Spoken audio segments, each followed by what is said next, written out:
Hi everyone, welcome back to another episode from Crazy Gamer.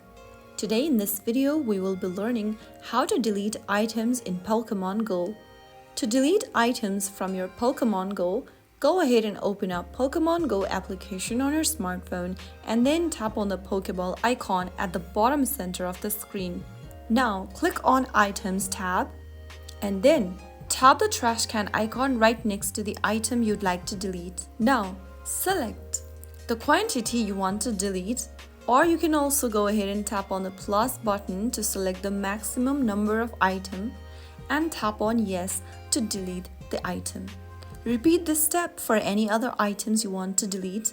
With this, you can free up a lot of space quickly by discarding excess Pokeballs or potions you don't need. Just make sure not to discard a rare or special item by mistake. So that's how you can easily delete items in your Pokémon Go account. If you found the video helpful, don't forget to like, share and subscribe to the channel. I'll be back in the next episode. Thank you for watching.